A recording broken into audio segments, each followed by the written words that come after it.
Biblia en el libro del Éxodo capítulo 25. Éxodo capítulo 25, continuando con nuestra serie El Pacto de Sangre. Esta es la cuarta conferencia sobre la serie El Pacto de Sangre, y en esta noche vamos a abordar el tema del tabernáculo. En Éxodo 25, Jehová habló a Moisés diciendo: Di a los hijos de Israel que tomen para mí ofrenda de todo varón que la diere de su voluntad, de corazón tomaréis mi ofrenda.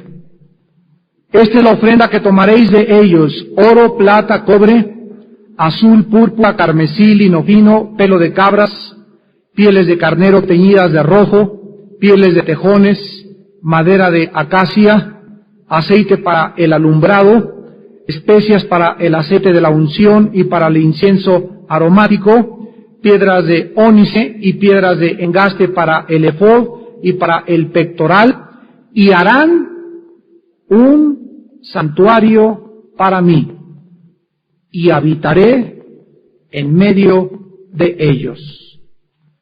Conforme a todo lo que yo te muestre, el diseño del tabernáculo y el diseño de todos sus utensilios o sus muebles, así lo haréis. Hemos visto hasta esta conferencia la manera como Dios confirma su pacto con Abraham, prometiéndole que de toda su descendencia, de toda su línea genealógica, vendría el Mesías. Pero primero Abraham y sus descendientes tenían que pasar 400 años de esclavitud en Egipto, donde la profecía de Génesis 15, del 13 al 36, se tenía que cumplir.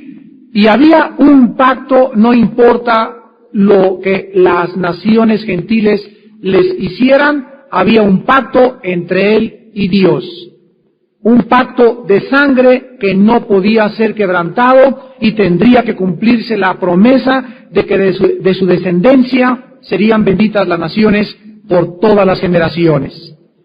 Dios tenía que sacarlos de la tierra de esclavitud en Egipto, para que ellos pudieran comprender realmente el carácter de Dios. Y en Éxodo capítulo 2, versículo 23 y 24, encontramos las palabras de Dios: aconteció que después de muchos días murió el rey de Egipto, y los hijos de Israel gemían a causa de la servidumbre y clamaron. Y subió a Dios el clamor de ellos con motivo de su servidumbre. Y oyó Dios el gemido de ellos. ¿Y qué es lo que dice la Biblia? Se acordó de su pacto con Abraham, Isaac y Jacob, y miró Dios a los hijos de Israel y los reconoció Dios. Aquí estamos hablando después que 400 años habían ya pasado y que todo el mundo creía que Dios se había olvidado de su pacto. En Éxodo 3, versículo 6, Dios se revela y les dice: yo soy el Dios de tu padre, Dios de Abraham, de Isaac y Dios de Jacob. Hermanos, quiero que observen esto en esta noche. En primer lugar, que cuando Dios está hablando, ya se había muerto Abraham, ya se había muerto Isaac y ya se había muerto Jacob. ¿De acuerdo? Ya estaban muertos. Sin embargo, Dios está diciendo que están vivos. Él no dice: yo soy el Dios del que fue Abraham o de aquel que, sino yo soy el Dios de Abraham ahorita. Ahorita soy el Dios de Isaac y ahorita soy el Dios de Jacob. Y estas tres personas estaban vivas, en otras palabras, ellos estaban en la presencia, pero sin embargo Dios estaba corroborando el pacto que había hecho con ellos. Y dice el versículo 7, dijo luego Jehová: he visto la aflicción de mi pueblo que está en Egipto, he oído su clamor, he conocido sus angustias, y he descendido para librarlos, sacarlos de aquella tierra a una tierra buena y ancha. Versículo 9, el clamor de los hijos de Israel ha venido delante de mí, he visto la opresión, con los egipcios los oprimen. Ven por tanto ahora y te enviaré a Faraón para que saques de Egipto a mi pueblo, los hijos de Israel. Amados hermanos, de la misma forma, como después de que pasan 400 años, Dios se acerca a Moisés y les dice que por el pacto que cientos de años antes hizo con Abraham, ahora Dios va a entrar en acción. A nosotros nos manda a un mundo y nos dice, vayan a Egipto o al mundo y rescaten a la gente que está en el mundo y que forman parte de mi pacto. Vayan con Faraón, que es Satanás, el que controla este mundo, con la autoridad que yo les doy. Y Dios se acuerda en 1997 de que hay miles de personas a nuestro alrededor que forman parte del pacto sin saberlo, porque fueron escogidos desde antes de la eternidad, y nosotros tenemos la misión de ir y decirles que vengan y se acerquen a la cruz de Jesucristo. Más tarde Dios observa que los descendientes de Abraham no entendieron para nada con quién estaban tratando en el pacto. No se daban cuenta cuán pecaminosos eran y cuán santo era Dios. Años después, el profeta Jeremías corroboraría este diagnóstico cuando escribió en 17:9, engañoso y perverso es el corazón, más que todas las cosas, ¿quién le conocerá? Entonces Dios necesitaba una tarjeta de presentación a los judíos, y en Éxodo capítulo 19, versículos 17 y 18, Dios se revela a los hebreos para que recuerden con quién están tratando.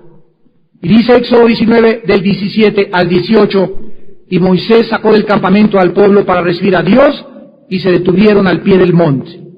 Todo el monte Sinaí humeaba, porque Jehová había descendido sobre él en fuego. El humo subía como el humo de un horno, y todo el monte se estremecía en gran manera.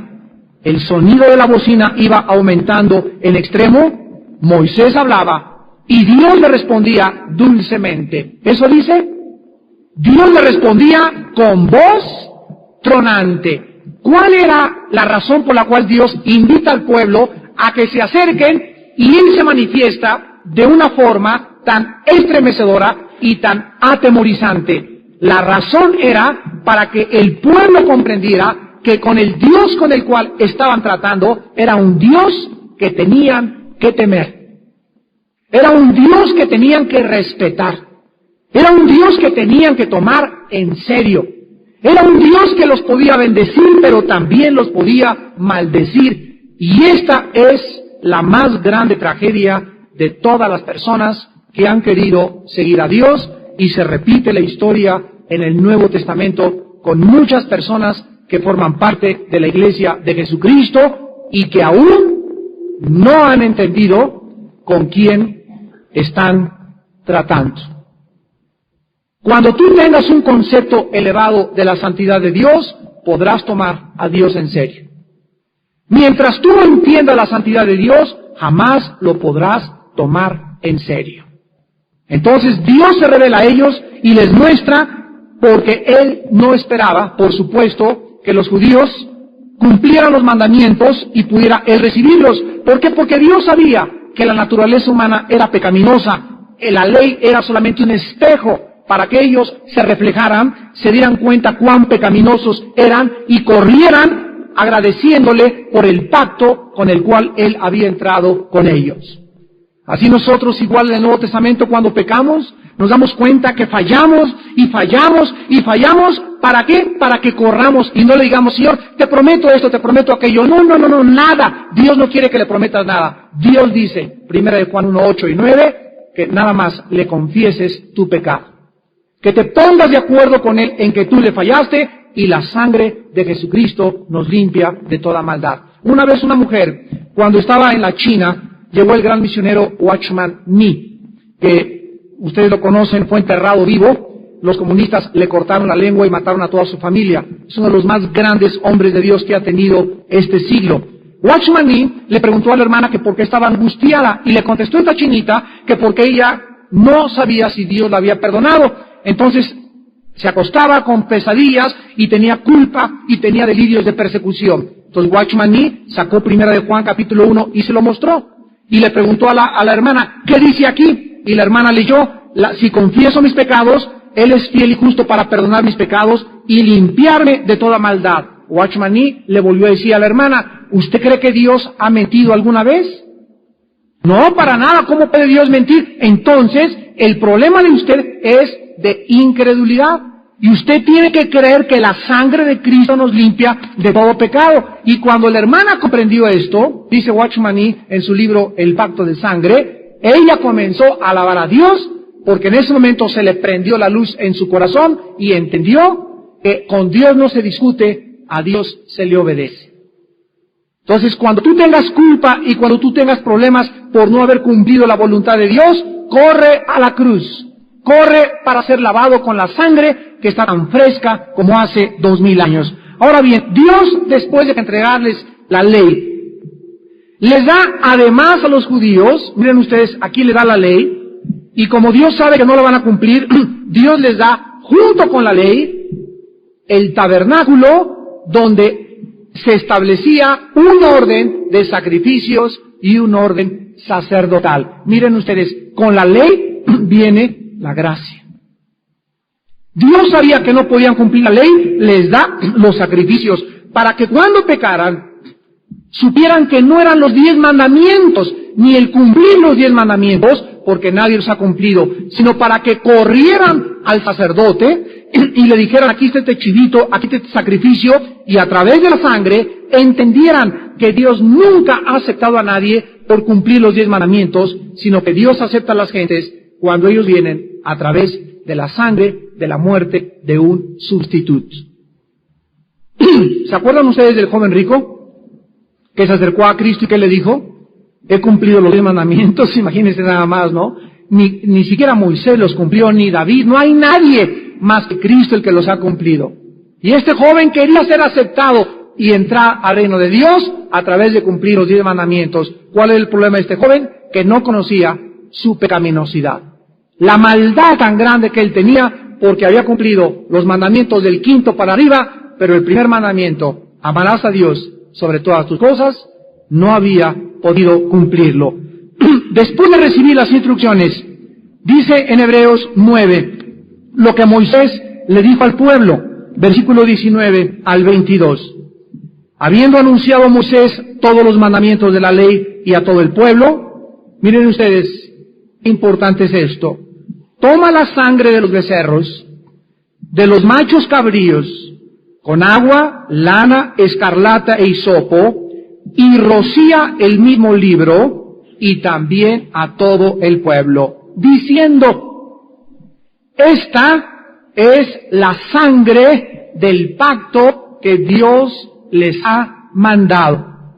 Y además de esto, roció también con la sangre el tabernáculo, todo el tabernáculo lo roció con la sangre, y todos los vasos o todos los utensilios y los adornos y lo que está dentro del tabernáculo. Y dice el versículo 22, y casi todo es purificado según la ley con sangre, y sin derramamiento de sangre no se hace remisión.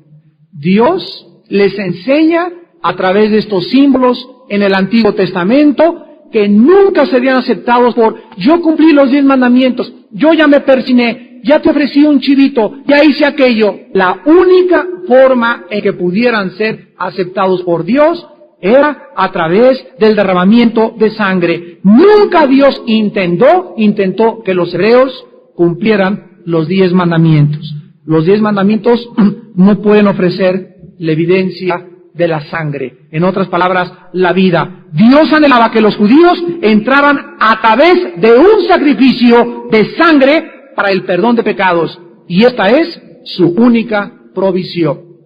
Dios quiere que cuando tú escuches, no matarás, no robarás, no adulterarás, no fornicarás, cuando tú escuches los mandamientos y tú caigas en ellos, no te desesperes, sino que corras rápidamente y puedas entender que la sangre es la que nos limpia de todo pecado. Nunca le digas a Dios, Señor, si me perdonas te ofrezco 10 viernes primeros. Si me perdonas te ofrezco irme a la villa. Si me perdonas voy a construir un asilo de ancianos para ti. No hay nada que nadie le pueda ofrecer a Dios, porque Dios ha establecido que es la sangre la que nos limpia de todo pecado.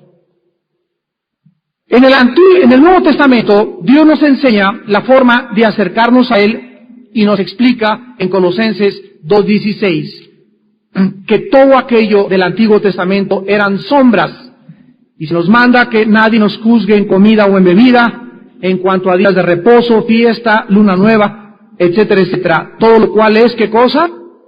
sombra o símbolo o retrato de lo que ha de venir, pero el cuerpo es de Cristo. Ya estamos bajo la ley del Espíritu, ya estamos bajo la ley del amor, y ahora nadie puede llegar a decirte, no celebres Navidad o sí celebra Navidad.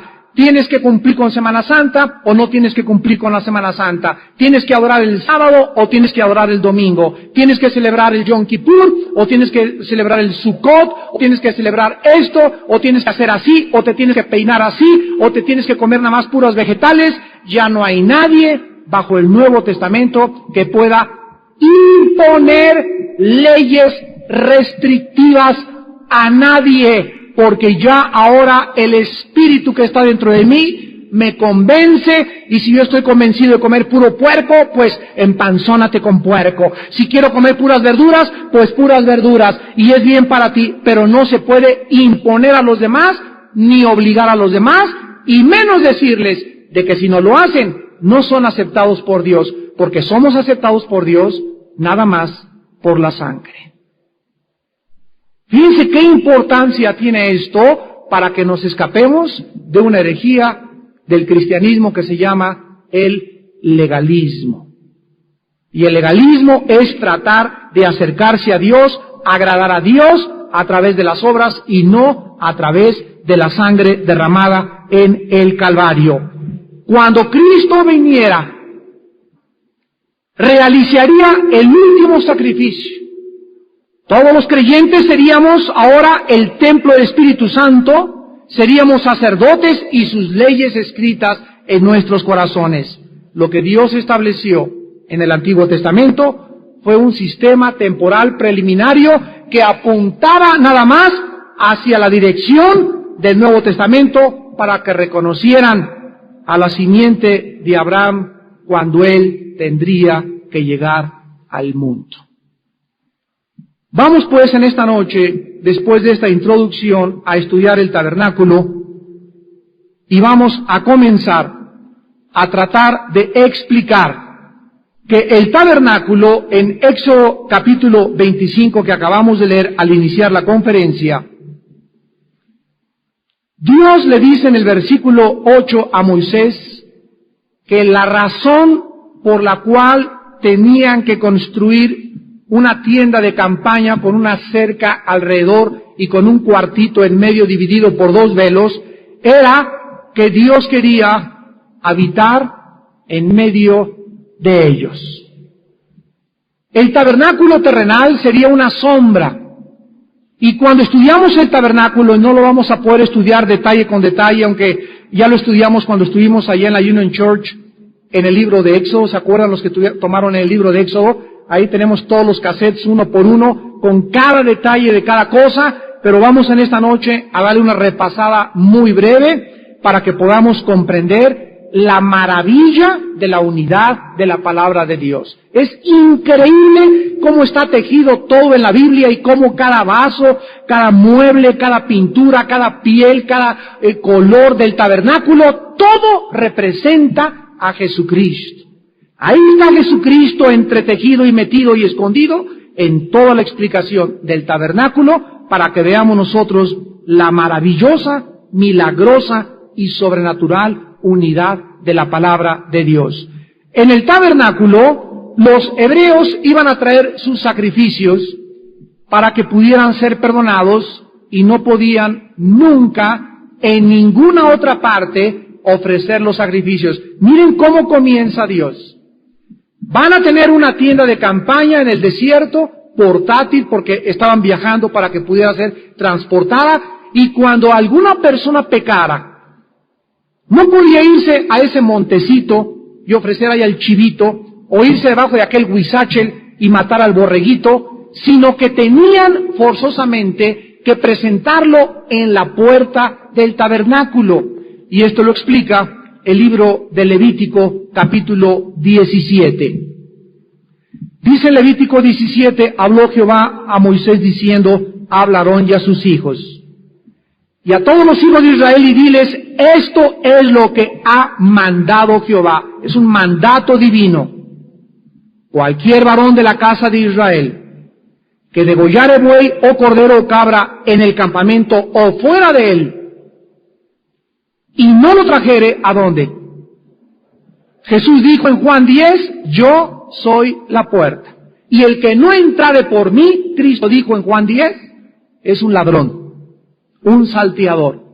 Miren qué relación tan maravillosa. Y en el Antiguo Testamento, Dios enseñándole al pueblo y preparando al pueblo para la venida del Mesías, les enseña que nada más habría salvación entrando por una puerta, que no había dos puertas, no eran tres religiones, no eran todas las religiones, era una sola puerta para entrar a la presencia de Dios, y la puerta es Jesucristo.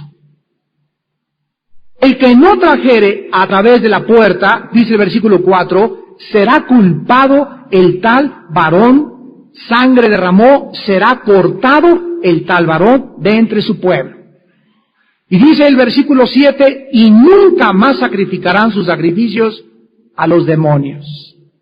Antes de que Dios diera estas leyes, las naciones paganas de alrededor ofrecían sacrificios al dios Baco, a la luna, mataban niños, los echaban en aceite, los aztecas le cortaron después el corazón a sus víctimas, los mayas hicieron sacrificios de sangre, y por todos lados las tribus paganas del mundo, de alguna forma, han, ¿qué cosa?, derramado sangre para tratar de agradar a los dioses del universo. Algo instintivo hay en el ser humano, que los pactos de sangre, ya lo vimos en la primera conferencia, forman parte de todas las culturas, de todas las civilizaciones, y Dios nos dice y nos revela en esta noche que todos los sacrificios de las gentes, el estarse rasgando el cuerpo, el estarse cortando las orejas, el acostarse en una cruz, una cama de nopales, todos los sacrificios que se hacen y que no están sometidos al Calvario, son sacrificios a espíritus malignos que rodean la humanidad, a los demonios. Ahora bien, esto es lo que Dios comenzó a explicarles a todos los judíos. Más tarde, cuando llegaron a la tierra prometida, necesitaron una estructura más sólida y permanente, y Dios le da instrucciones a Salomón para construir el templo. Esto se encuentra en 1 Reyes capítulo 5 al versículo 8. Este templo de Salomón fue destruido en el año 587 antes de Cristo, cuando Jerusalén cayó en poder de los babilonios.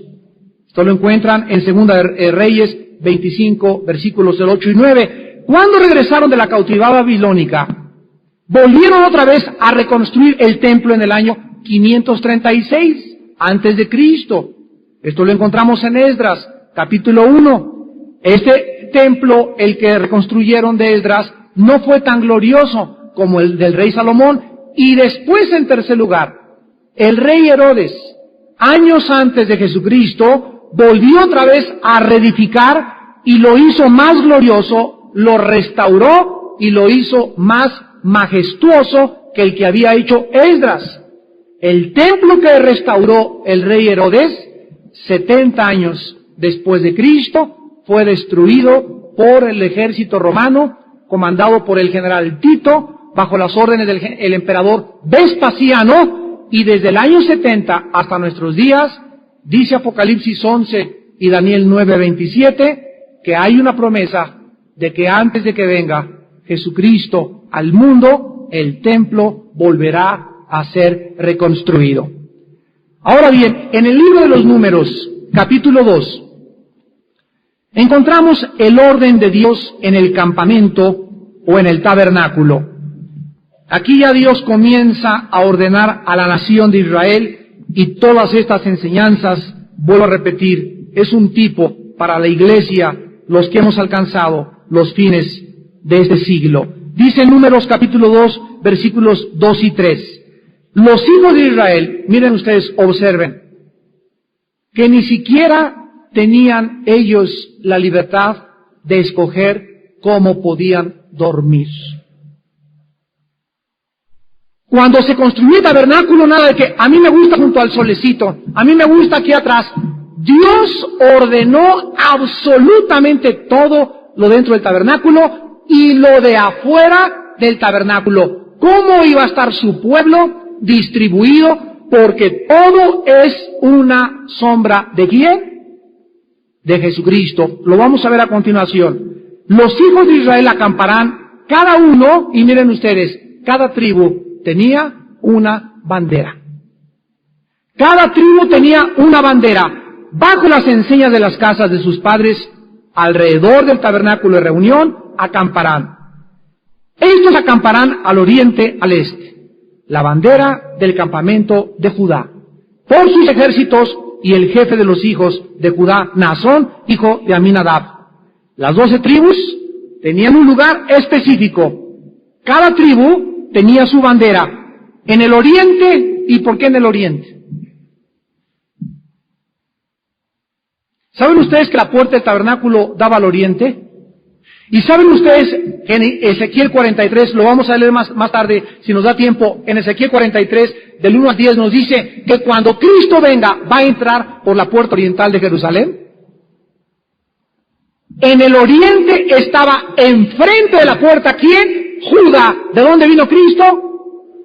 Hebreos 9, de la tribu de Judá. En el oriente estaba Judá, y la bandera de Judá era un león dorado sobre un campo escarlata. El dorado es el color de la divinidad, y el campo escarlata representa el color de los poderes mundiales. Cuando Cristo fue crucificado, le pusieron un manto color escarlata, porque lo querían hacer el rey de los judíos. El mundo le otorgaba a Cristo sus poderes, lo hacían rey, y todos los reyes desde entonces, y también muchos religiosos que conocemos ahora, usan batas escarlata.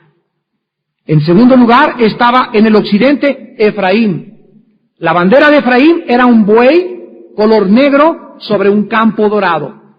En el libro de Lucas se nos presenta a Cristo como el siervo humillado. El buey es un tipo de un animal humillado, cargando el yugo y nunca pudiendo levantarse. Es el tipo del Hijo del Hombre que vendría humillado. En el sur estaba Rubén, en el sur del tabernáculo. La bandera era un hombre sobre un campo dorado. Y en el norte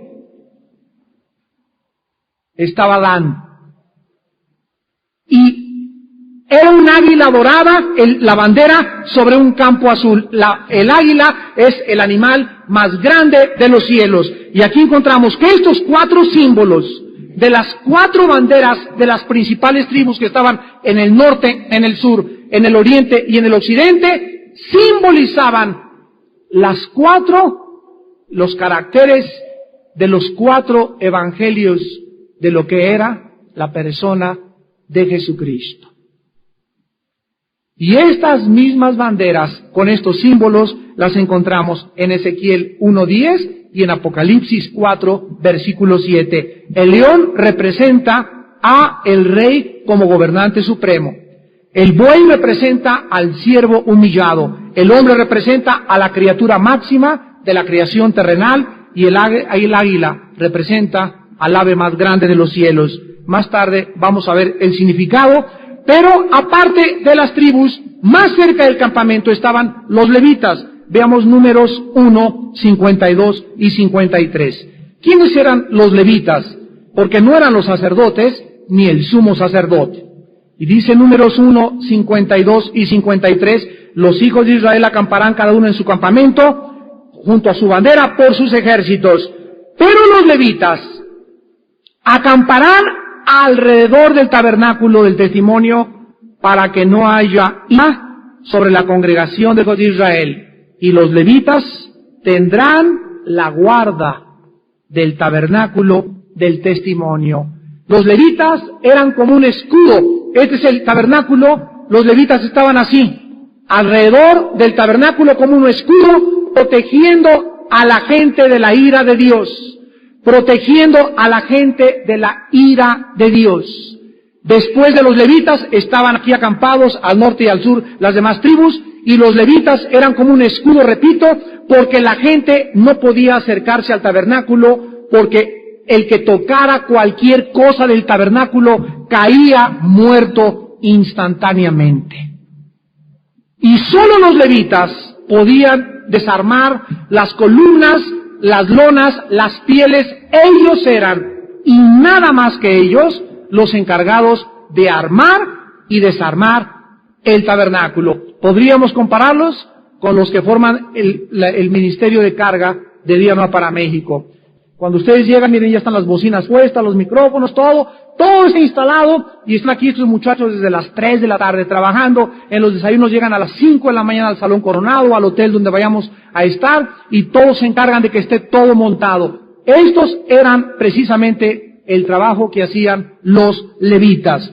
Ahora bien, antes de entrar al tabernáculo, el tabernáculo eran 2 cuartos, había una cerca alrededor que se llamaba el atrio. Y el atrio tenía un largo de 400 metros de largo por 225 metros de ancho, y esta es la mitad de un campo de fútbol americano, y casi el mismo ancho de un campo de fútbol americano. Esto era el largo y el ancho de lo que era la cerca del tabernáculo. Cualquier persona podía entrar al atrio. El sacerdote estaba en la puerta, y llegaba la familia de Pancholín, y aquí está mi chivito, y entraban hasta el altar del sacrificio, y podían entrar al atrio de vez en cuando. Pero ninguna persona podía entrar al lugar santo, ni al lugar santísimo, más que los sacerdotes y el sumo sacerdote al lugar santísimo una vez al año. Dios había puesto restricciones. Nadie toca el tabernáculo más que los levitas. Cualquiera puede entrar al tabernáculo hasta el altar del sacrificio, pero los sacerdotes los detienen y ya nadie puede avanzar, porque el lugar santo y el lugar santísimo es y pertenece a los sacerdotes de Dios. ¿Qué dice 1 de Pedro 2:9? Y nos ha hecho a nosotros reyes y sacerdotes. Nadie puede entrar y nadie tiene derecho a venir a la presencia de Dios más que aquellos que se llaman cristianos por haber sido lavados con la sangre de Jesucristo. Y ya no hay sacerdote enfrente de nosotros, no hay hombre que se nos pare y nos diga, ya no entras, sino que teniendo libertad para entrar al lugar santísimo, Hebreos 10:24 en adelante, por la sangre y el camino nuevo y vivo que Cristo nos abrió, esto es, a través de su sangre, rompiendo el velo, acerquémonos confiadamente a la presencia de Dios. Todo tenía un significado en el Antiguo Testamento. En segundo lugar, había las cubiertas en Éxodo capítulo 26. Esto es precioso. Versículo 14. Éxodo 26. Versículo 14. Dice la Biblia que arriba de todo lo que son los 2 cuartos, en la tienda había 2 tipos de pieles, 2 tipos de cubiertas. No era ladrillo, no era mosaico, no era ningún material inventado por el hombre, porque, repito, todo tenía significado espiritual. Había una cubierta, primero, teñida de rojo de carneros, y arriba de ella una cubierta de pieles de tejón. Esto significa que la persona que pasara por arriba o por al lado y viera el tabernáculo y las tiendas, no podía saber ni conocer que debajo de las pieles feas de los tejones se encontraba la gloria y la presencia de Dios. Y cuando Cristo vino, nadie podía imaginarse, al verlo desde afuera, que en Él moraba toda la plenitud de la deidad. Por afuera no había nada de atractivo en Jesucristo. Por había Jesucristo, no tenía la cara así de un santo, así como los pintan ahora, y así con muchas luces, que la gente se acercaba y mira qué cara de santo. Nadie que pasara junto a Cristo se podía imaginar que Él era la imagen del Dios invisible, y que detrás de esa piel de tejones se encontraba otra piel, o sea, se encontraba su sangre que nos iba algún día a redimir.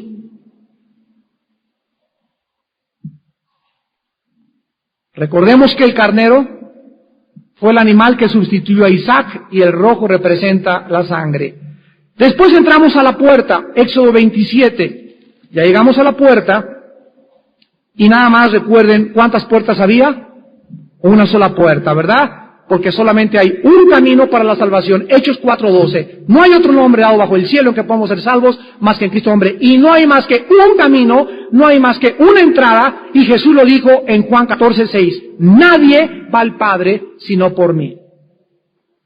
Nadie conoce a Dios más que a través del Hijo y aquellos a quienes el Hijo se los quiera revelar. ¿Quieres conocer a Dios? Tienes que conocer primero la cruz de Cristo. Que me voy a ir a la India a meditar en Dios y me voy a ir a través de la metafísica y encontrar a Dios a través del hongo peyote y los alucinantes y mis gurús. Esos son caminos que conducen, dice la Biblia, a la muerte. Dios en la Biblia ha revelado que para conocer al Padre, el Hijo vino hace 2000 años y Él dijo, yo soy el camino, la verdad y la vida. En Éxodo 27, versículo 16, y para la puerta del atrio habrá una cortina de 20 codos de azul, púrpura y carmesí, lino torcido de toda obra, de recamador, sus columnas 4 con sus basas. Observemos que había una sola puerta, y este camino era a través de la puerta oriental. Hasta las posiciones geográficas están calculadas por Dios. Nadie podía encontrarse con Dios más que a través de esta puerta oriental. Vayamos rápidamente a Ezequiel capítulo 43, donde se nos describe la venida de Jesucristo y la forma tan maravillosa en que esta puerta, la puerta oriental, es por donde entrará el Hijo de Dios. Dice Ezequiel 43, versículo 1. Me llevó luego a la puerta que mira hacia dónde. ¿Hacia dónde miraba la puerta del tabernáculo? Hacia el oriente. Esta puerta de Ezequiel es hacia el oriente. Y dice el versículo 2, y la gloria del Dios de Israel venía ¿de dónde? ¿Del norte? ¿Del sur? ¿O del occidente? Venía del oriente. Y dice el versículo 4, y la gloria de Jehová entró en la casa por la vía de la puerta que daba al oriente. Me alzó el espíritu, me llevó al atrio interior, y he aquí que la gloria de Jehová llenó la casa. Versículo 7, y me dijo, hijo de hombre, este es el lugar de mi trono. ¿Dónde? Por el oriente. El lugar donde posaré las plantas de mis pies, en el cual habitaré entre los hijos de Israel para siempre, y nadie profanará la casa de Israel, mi santo nombre, ni ellos ni sus reyes, con sus fornicaciones, ni con los cuerpos muertos de sus reyes en los lugares altos. Aquí se está, en una visión, vislumbrando la entrada de Cristo y diciendo que entrará por la puerta oriente a Jerusalén cuando Él venga en Apocalipsis 19 con el ejército de lino fino, con los caballos resplandecientes que vamos a hacer nosotros y los ángeles, y cuando Él entre a Jerusalén, ahí en Jerusalén estará el trono de Dios, porque de Jerusalén vendrá la ley y de Jerusalén vendrá el camino y la verdad. Y esto estaba en sombras desde el tabernáculo. En tercer lugar tenemos el altar de bronce. Cuando entraba una persona al tabernáculo, lo primero que se encontraba era un altar. Y tenía 4 cuernos. Los cuernos significan en la Biblia poder. Se amarraba el animal ahí en el altar del sacrificio, a cada uno de los cuernos, se rociaban los cuernos. ¿Y por qué? Porque cada vez que se rociaban los 4 cuernos, los cuernos apuntaban para el norte, al sur, el este y el oeste. La sangre de Cristo y la redención de Dios en la cruz del Calvario, el altar significa, la cruz de Cristo se ha extendido a toda la humanidad. Y Dios hizo una redención al mundo entero, su sangre ha salpicado el mundo entero, para que todo aquel que en Él cree no se pierda, mas tenga vida eterna. Aquí era el lugar donde moría la víctima. Nadie podía pasar al segundo lugar. Nadie podía decirle, a ver, el altar me voy a hacer a un lado, oiga sacerdotito, venga para acá. No, señor, primero es lo primero el sacrificio.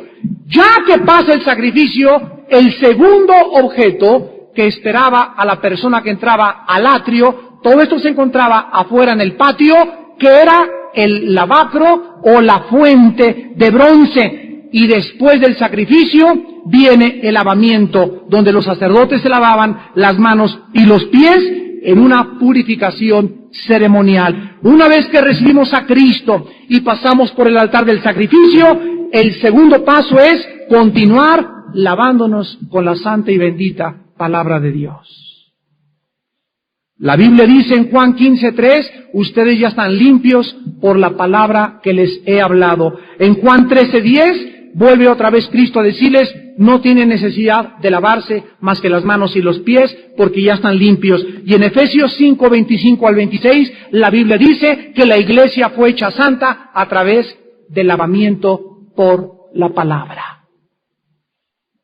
Tú ya invitaste a Cristo a tu vida, ahora necesitas diario purificarte, lavarte continuamente para pasar al tercer lugar, al cuarto lugar, que es el primer cuarto, donde había un velo y se llamaba el lugar santo.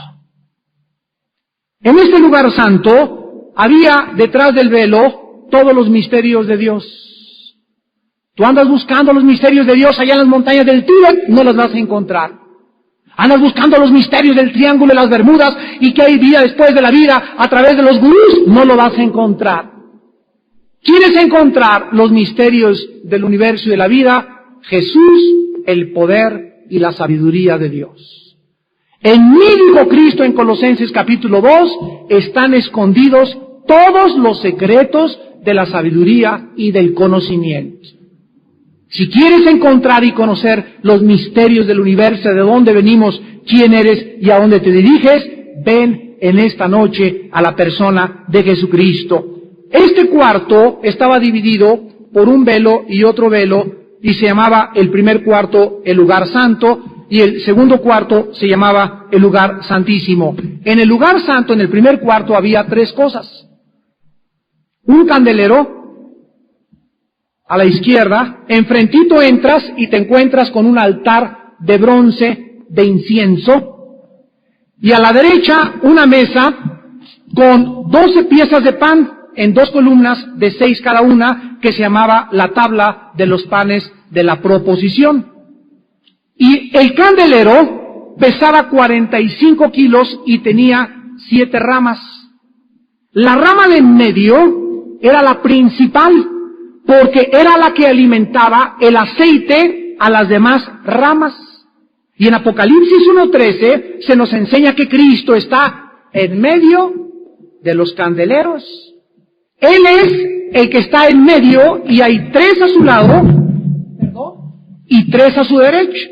Cristo está en medio de nosotros y su iglesia está 3 aquí y aquí están 3 también. Y si tú vas a Génesis capítulo 1, versículo 1, en el hebreo, donde dice que Dios hizo el principio de los siglos, el hebreo se lee del derecha a la izquierda. La letra que está en medio de las 6 palabras, de las 7 palabras en el hebreo, es la letra en hebreo del candelero. Esto es increíble. Bendita palabra de Dios. Todos los misterios que la Biblia nos encierra. Y Cristo es el que está en medio de la iglesia. Somos 3 a la derecha y 3 a la izquierda. ¿Y por qué 3 a la derecha y por qué 3 a la izquierda? Porque 6 es el número del ser humano. Fuimos creados en el 6º día.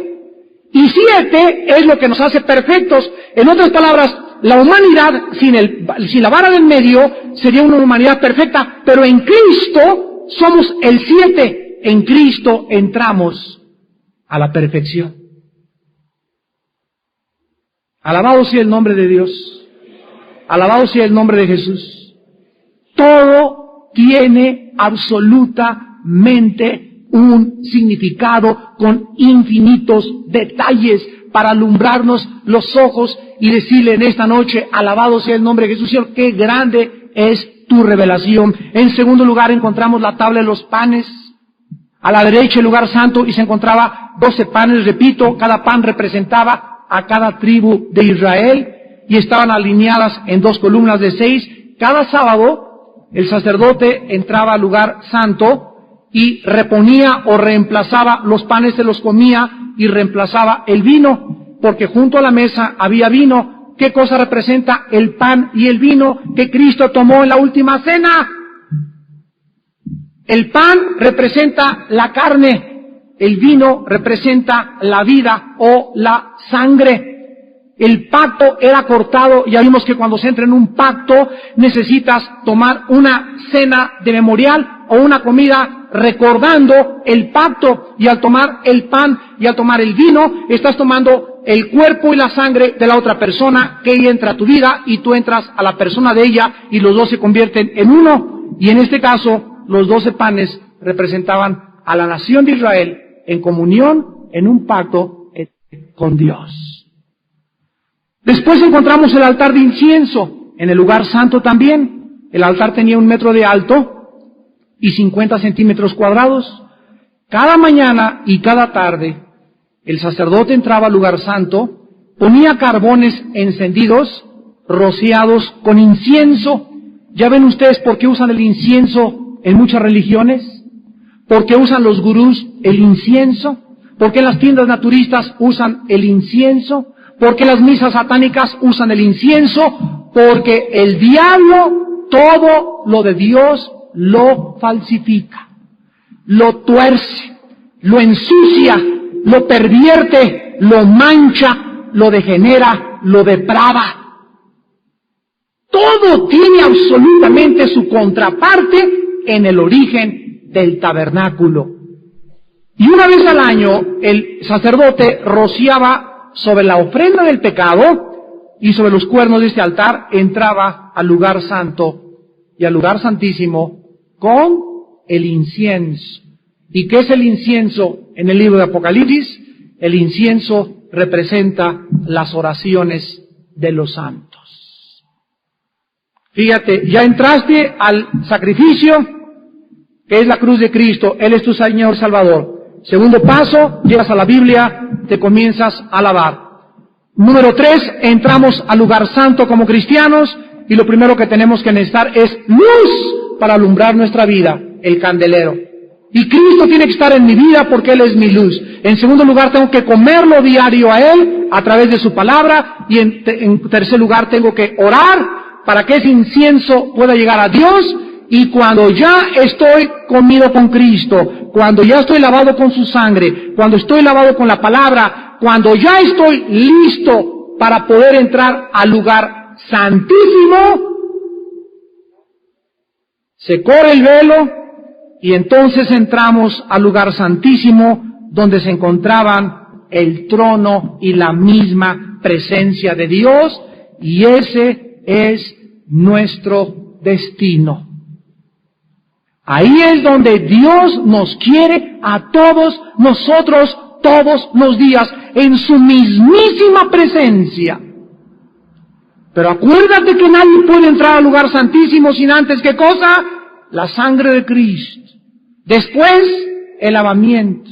Después, la oración. Y comienzas a calentar tu corazoncito y a orar, y suben tus oraciones, y comes a Cristo en la palabra, y ya tu alma está lista, porque no cualquiera puede entrar en 10 minutos a la presencia del Altísimo. Eso es lo que más me ha impresionado de las cruzadas de Benny Hinn.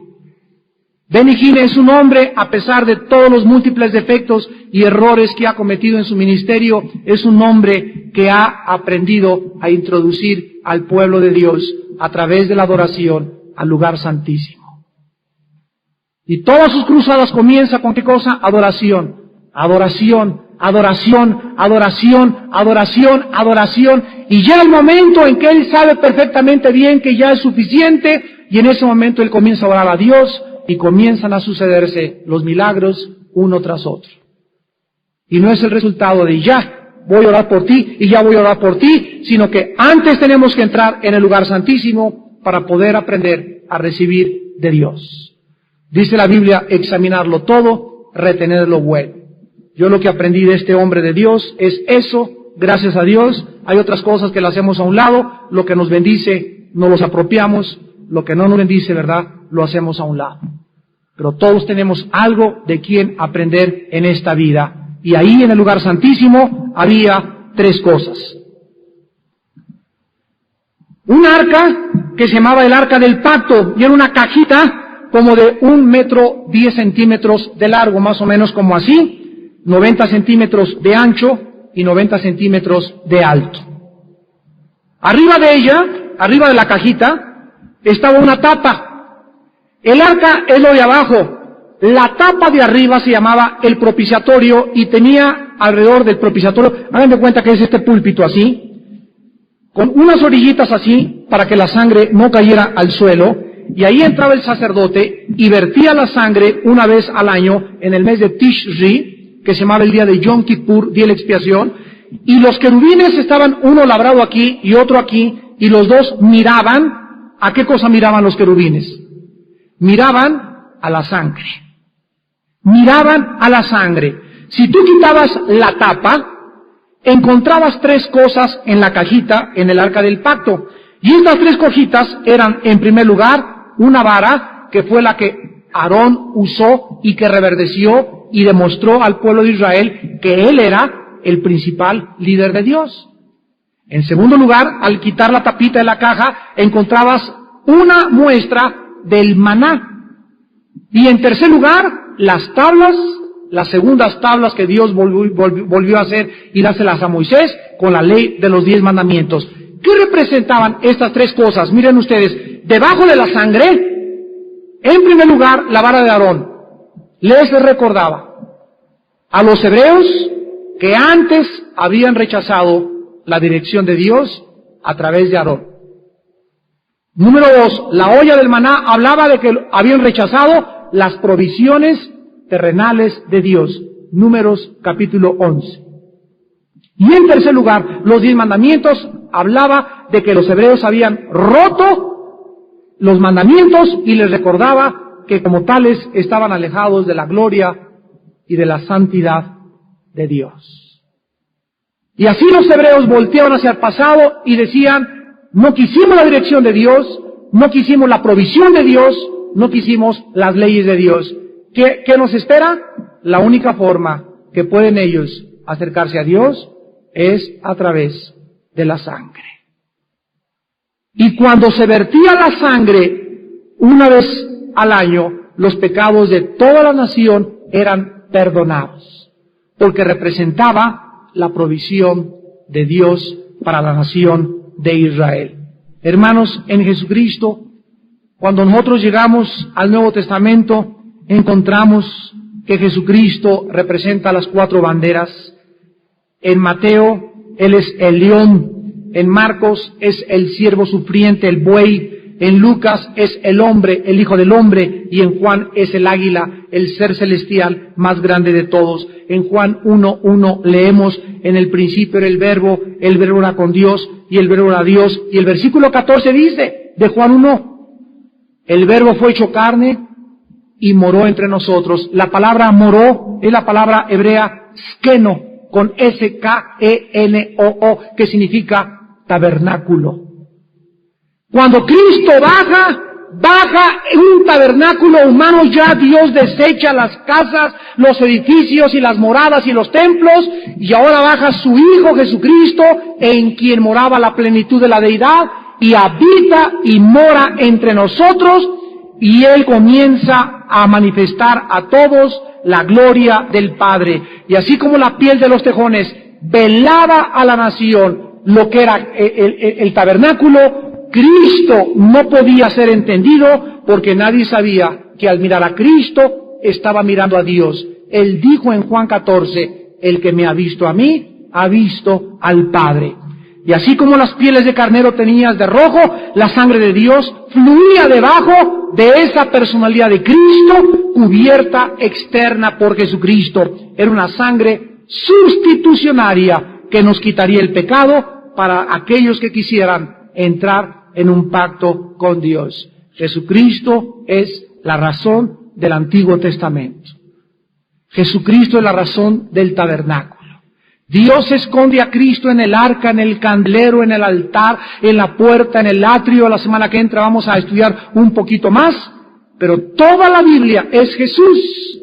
Y todo el plan de Dios es Jesús. Y es la cruz de Cristo, el Calvario, de Cristo, el centro de todo el plan de la redención para con nosotros los seres humanos. Es la cruz de Jesucristo la razón por la cual Dios viene y se encarna entre nosotros.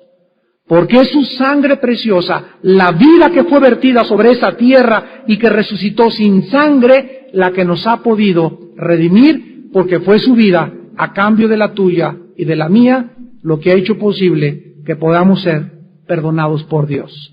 Inclinemos nuestra cabeza. Señor, te damos gracias porque ahora nosotros somos el templo de tu Hijo Jesucristo, el templo de Dios. Te damos gracias porque ahora el altar que fue la cruz del Calvario es el lugar donde el último sacrificio fue ofrecido. Y tu palabra dice que una vez es suficiente. Ahora tu palabra dice que la justicia que le fue ofrecida a Abraham nos es ofrecida a nosotros por la fe en la sangre. El que no conoció pecado por nosotros se hizo pecado, para que nosotros fuésemos hechos la justicia de Dios en él. Ya nunca tenemos que regresar al altar de bronce, ahora tenemos que regresar a la vaca. Ya no necesitamos lavarnos todos, ya no necesitamos cuando pecamos nacer de nuevo una vez y otra vez y otra vez, ya no. Porque la salvación no se pierde y el lavamiento es para siempre y el nuevo nacimiento es la forma de ingresar al reino de Dios eternamente. Ahora solo lavamos nuestras manos y pies, que representan nuestro servicio y nuestro caminar diario contigo, Señor. Ahora, Padre, tenemos una salvación muy grande, una herencia eterna, y todo el mecanismo de esta salvación escrita en tu palabra para que te adoremos en espíritu y en verdad. En esta noche muchos de ustedes vengan no a una religión, no a una filosofía, no vengan a ningún ser humano aunque él se diga que es Dios. Ven a Jesucristo, Él es el verdadero Dios y verdadero hombre, que se hizo como tú y como yo, para hablarnos en nuestro lenguaje y mostrarnos la gloria del Padre, y que fuera de la cruz y de su muerte, tu vida no tiene ninguna esperanza en la eternidad. Acepta en esta noche la sangre de Cristo como el medio que Dios escogió para lavarte de todos tus pecados. Ven así como estás de sucio y de sucia. No le ofrezcas nada a Dios porque no tienes nada que ofrecerle, porque no hay nada que le podamos dar para poder comprar la salvación. Dios te regala gratuitamente la redención en Cristo Jesús. Ven a Cristo en esta noche y ahí desde tu lugar dile estas palabras. Señor mío y Dios mío, ayúdame a comprender todas estas cosas que mi mente ignoraba. He buscado en muchos caminos la verdad, los misterios del universo, de dónde vengo, quién soy, a dónde voy. Ahora comprendo que es Jesús, no los diversos gurús ni diversos hombres iluminados, sino solo Jesús. Él es el Dios hecho carne, en quien moraba tu deidad, Señor. Tú estabas en Cristo haciendo las obras que Él hacía. Tú le ponías las palabras que Él hablaba. Y si te quiero conocer, necesito primero conocer a tu Hijo Jesucristo. Señor Jesús, creo en esta noche que tú pagaste por mí en la cruz, que tu sangre me limpia de todo pecado y que fuera de tu sangre no hay perdón para mis maldades y mis iniquidades. Creo que en mi lugar tú pagaste en la cruz y te pido en este momento que entres a mi corazón como mi Señor y mi Salvador. Bendito seas, porque entro en un pacto eterno en este momento a través de tu sangre, Señor Jesús. Amén. Amén. Las personas que en esta noche hayan hecho esta oración, no se imaginan, no tienen la menor idea de lo que va a significar. Porque conforme vayan ustedes estudiando y conociendo la palabra de Dios, van a ir descubriendo las riquezas de su gracia en Cristo Jesús, nuestro Señor. Ustedes que en esta noche hicieron esta oración y que le han pedido a Cristo entrar a sus vidas, ahí desde sus lugares, quisiera pedirles que se pusieran de pie. Párense todos los que en esta noche hicieron esta oración y quédense parados ahí 30 segundos. Dios te bendiga. Gracias. Gracias allá atrás. Gracias, Señor. Gracias allá atrás. Gracias. Dios la bendiga. ¿Quién más en esta noche? ¿Quién más? Allá atrás. Gracias. Hasta allá atrás. Gracias.